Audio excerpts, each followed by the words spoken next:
जब आपको भगवान की याद आती है ना तो समझो ये रस है, पर भगवान को जब आपकी याद आती है तो समझ लो वो रास है। क्योंकि गोपियों को किसने याद किया? भगवान ने बांसुरी बजाई, भगवान ने याद करके बांसुरी बजा के गोपी को बुलाया, क्योंकि गोपी प्रेम में डूबी हुई है।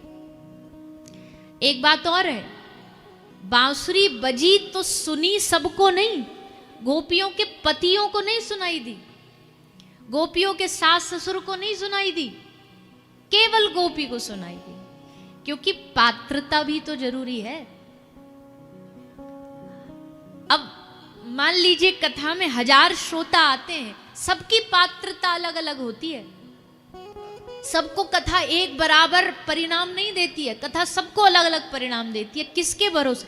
कथा तो एक ही है, वक्ता तो एक ही बात बोल रहा है 1000 लोगों के लिए।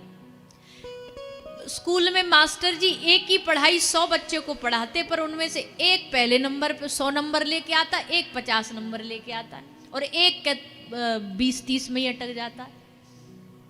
कारण मास्टर जी ने कोई अलग अलग थोड़ी पढ़ाया था, अपनी अपनी पात्रता। तो बांसुरी तो बजी, पर सुनी उन्हीं को जिनके हृदय में प्रेम भरा हुआ है। और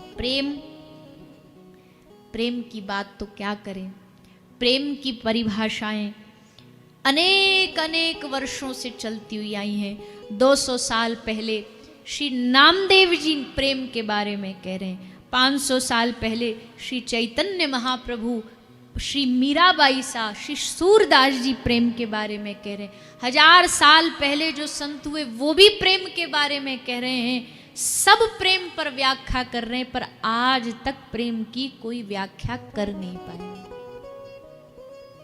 कोशिश सब करते कि भैया सब प्रेम का गुणगान करें, प्रेम की व्याख्या करें, पर कोई कर नहीं पाया। क्योंकि ये अनुभव रूपम, ये विषय ऐसा है जिसके हृदय में प्रेम उतर गया वही जान सकता है कि भगवत प्रेम में कितना आनंद है, कितना सुख है। इसलिए आज इन गोपियों के हृदय में प्रेम उतरा हुआ था, इसलिए ठाकुर जी ने इन गोपियों को अपने पास बुलाया। 2 तरह की भक्ति होती है, एक होती है जब आप उन तक पहुंचते हो, और एक भक्ति होती है जब वो आप तक पहुंच करके आते हैं, वो आप तक चल करके आते हैं।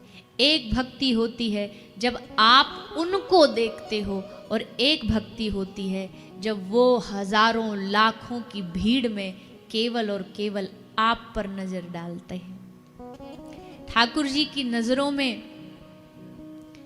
श्री विठल भगवान के द्वार पर पंढरपुर में रोज लाखों लोग आते थे, रोज दर्शन के लिए लाइन लगी रहती थी। पर श्री पंढरीनाथ को एक भक्त का इंतजार रहता था। आज वो भक्त किसी कारण से ना आया। उस भक्त का नाम था नामा। ठाकुर जी प्यार से बुलाते थे।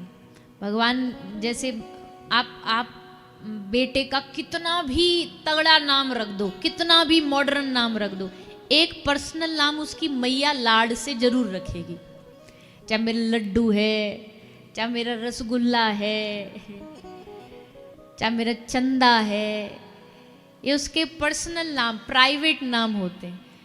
जैसे ठाकुर जी का नाम कृष्ण रखा तो मैया बोली ये कोई नाम है, 3 ठौरते टेढ़ो, क कप घुंडी आधा श फिर न, ये कोई नाम रखने वाली चीज है? मुँह पे तो बार बार ये नाम ना लेवेगो, मेरे तो मोड़ो दूख जाएगो। तो मैं तो अपने छोरा को कनुआ बोलूंगी। तो कनुआ, कन्हैया, कन्हैया ब्रज का नाम है, ठाकुर जी का प्राइवेट नाम है, पर्सनल नाम है। ब्रज से बाहर आपने कभी कन्हैया नहीं सुना होगा। जब ब्रज के लोग, ब्रजवासी ठाकुर जी से मिलने कुरुक्षेत्र आए ना ग्वालवाल, तो भगवान के कान में एक आवाज हुई, महल में बैठे थे, और तभी मनसुख बाहर आके बोलो ओ कन्हैया, अरे लाला बाहर आ। जैसे कन्हैया सुनी तो ठाकुर जी समझ गए कोई पक्को ब्रज को आयो मोते मिलने, क्योंकि ये नाम तो वही बोल सके, मथुरा द्वारिका वाले ना बोल सके। तो ठाकुर जी भी ऐसे अपने भक्तों को कोई प्यार का लाड़ का नाम दे के रखते हैं। तो नामदेव जी को ठाकुर जी नामा कह के बुलाते थे। तो आज पंढरपुर में श्री पंढरीनाथ भगवान बड़े विचलित हैं, बड़े बेचैन हैं। तो रुक्माई पूछती हैं रुक्मणी जी कि प्रभु आप थोड़े से बेचैन से लग रहे हो, क्या बात है? बेचैनी चेहरे पर नजर आ जाती है, तो आप किस लिए बेचैन हो? तो कहा कि मेरा आज मैं भक्त के दर्शन करने के लिए खड़ा हूँ, पर मुझे दर्शन नहीं हो रहे। बोले इतने सारे तो खड़े लाइन लगा करके, बोले ये सब तो मेरे दर्शन करने आए, पर एक भक्त है जिसके मैं रोज दर्शन करता हूँ, आज वो नहीं आया। इसलिए वो बीट पर खड़े खड़े,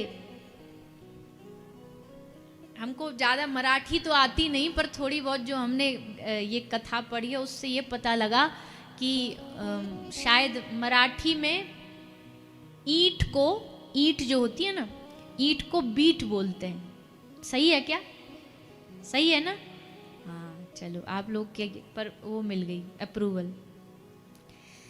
तो भगवान का एक प्यारा सा भक्त था पुंडरी। सो वो अपने पिता के चरण दबा रहा था, पुंडरीक भक्त। सो चरण दबा रहा, ठाकुर जी आ गए, भगवान आ गए। अब ये चरण दबाते दबाते दबाते, अब सोचो भगवान आ गए और आकर के खड़े हो गए आके सामने और इशारा कर रहे हैं, थोड़ी सी आवाज से भी इशारा कर रहे हैं। तो पुंडरीक भक्त बोला पिताजी सो रहे हैं, नेक आवाज करोगे ये जग जाएंगे, एक काम करो इंतजार करो। ठाकुर जी बोले कितनी देर इंतजार करें? बोले करो, मिलना है, दर्शन देना, तो इंतजार करना पड़ेगा। तो ठाकुर जी इंतजार में खड़े खड़े खड़े खड़े खड़े। अब आदमी जब खड़े खड़े थक जाता तो कैसे खड़ा होता है? करके बताओ ना, ऐसे कैसे? हाँ बाबूजी बताएंगे, खड़े होकर के बताइए। ये देखो, जब आदमी थक जाता है तो अरे राम थक गए, हार गए, मतलब ऐसे तन के भी नहीं, पर हारा थका एकदम, कमर पकड़ ले, अरे कमर दुख गई हमारी। तो ऐसे ही श्री ठाकुर जी खड़े हो गए, हाथ ऐसे कमर पे कंधे पे धर के। पुंडरी भक्त देख रहा है कि अरे, पुंडरी भक्त बोला कुछ ज्यादा ही बेइज्जती नहीं कर दी हमने भगवान की? अरे इनके लिए तो इतने लोग आते हैं। तो थोड़ी सी दया आ गई, 50%, ज्यादा नहीं पर 50% दया आ गई कि अरे खड़े हैं बेचारे ऐसे ही। तो नेक्सी इज्जत दे दी। नेक्सी में क्या दे दी?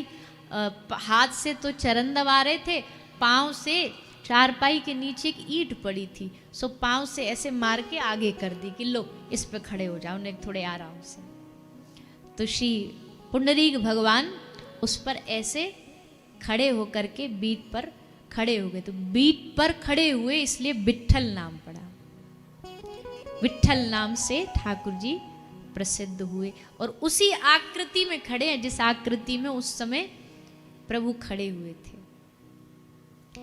ऐसे श्री पंढरीनाथ इंतजार में खड़े, ऐसे तो हाथ है ही, अब ऐसे ऊंचक ऊंचक के देख रहे हैं। रुक्मणी जी बोली कौन को ढूंढ रहे हो? मेरा भक्त नहीं आया आज।